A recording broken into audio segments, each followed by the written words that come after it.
Hey everyone, it's Alexander, the real Mr. Robinson. Welcome to the channel, and this is my review for Werewolf by Night, which is a short film produced by Marvel Studios as a special presentation, and is directed by Michael Giacchino.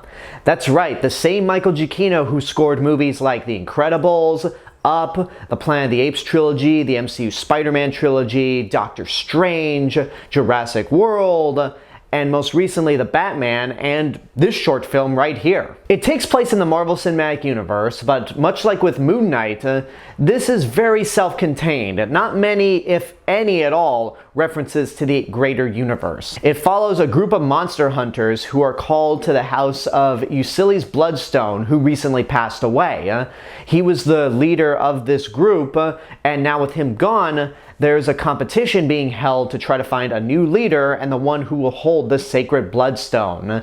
This includes Jack Russell, who has some secrets of his own, and Elsa Bloodstone, who is the daughter of Ulysses Bloodstone, who has sort of a downward look on these monster hunters. Normally, I'm very much in the loop when it comes to the Marvel Cinematic Universe, like what movies are coming out, what shows are in the works, and who's involved with them.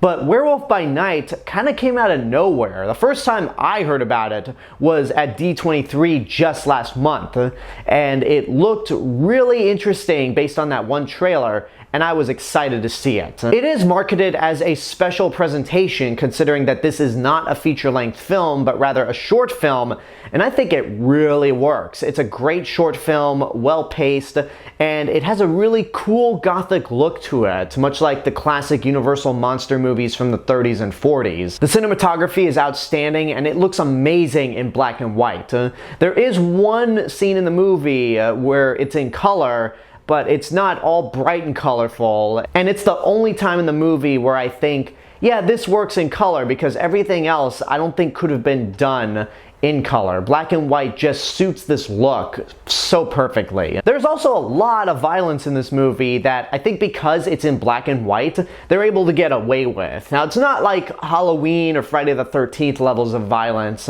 but it's more in the vein of Moon Knight, where there's a lot of bloodshed, sure, but nothing that's over the top or incredibly grotesque. And there's a lot of really good practical work in this special as well. The werewolf makeup is really cool, and it would have been an utter disappointment had it been CG, because this is a creature that works best as a practical effect. Outside of Werewolf by Night, you also have Man-Thing in this movie, in his first official MCU debut, even though he was name-dropped by Maria Hill in Agents of S.H.I.E.L.D.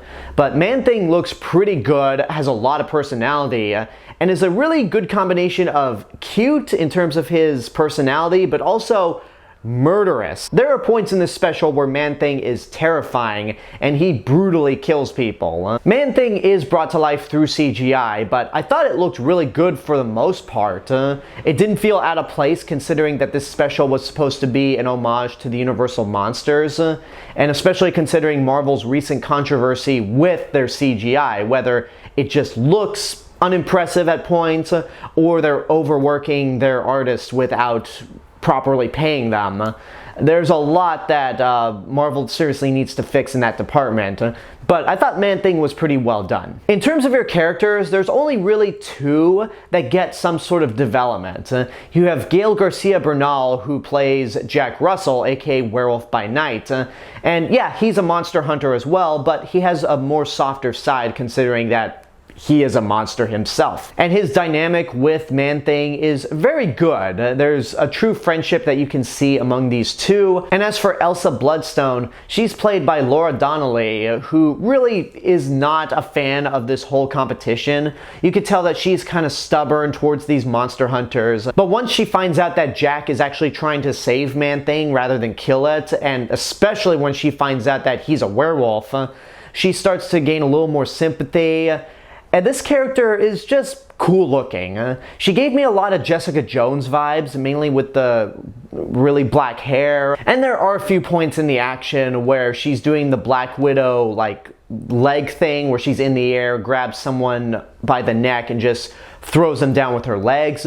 I'm a little tired of that cliche. Like, Black Widow, it's fine because Russian assassin, but we didn't need to see Captain Marvel do it in Endgame. We don't need to see Elsa Bloodstone do it. Let's just stop with that trend with these female characters. Again, with Black Widow, if Yelena does it, it's fine. Everyone else, let's just let them do their own thing. I honestly don't have a lot to complain about in terms of this special. If there were any complaints, I thought a lot of the other characters were kind of one note. I mean, the things that really stick out about them are their design.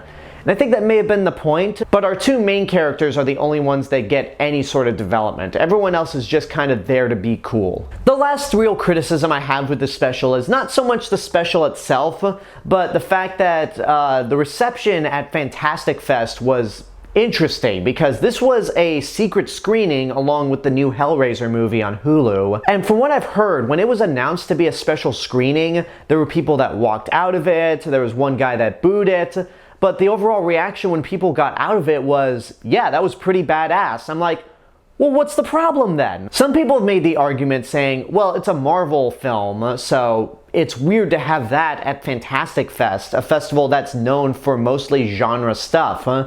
And I can understand that. I can understand that criticism, but the way Werewolf by Night plays out and the way it looks, it seems like something that's right up Fantastic Fest's alley. Like, it is probably the most Fantastic Fest type of movie that you could make from Marvel. And also, film festivals have been known to show stuff that is very out of place for them. A perfect example that I can give to you, and something that I was actually there for, was the Sundance Film Festival when they showed The Raid 2.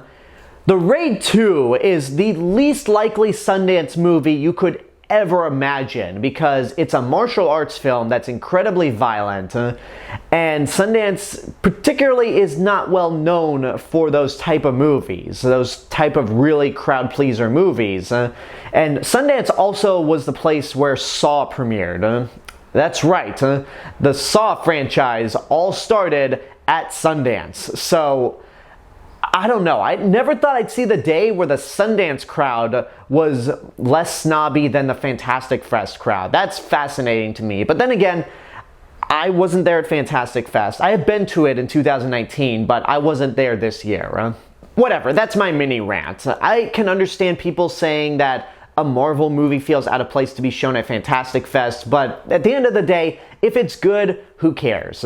As for rating, I'd say Werewolf by Night is worth seeing in your lifetime. It's on Disney+. The best way to watch it is with all the lights off, and you're gonna get the best experience with it. It is a really cool Halloween special that I will certainly be watching every year. And there you go, that's my review for Werewolf by Night. I hope you enjoyed it, and now I want to know what you guys think about this special. If you've seen it, what did you think? Whatever the case may be, let me know in the comments below. Don't forget to like the video, subscribe to the channel, and hit the little bell button to get notifications.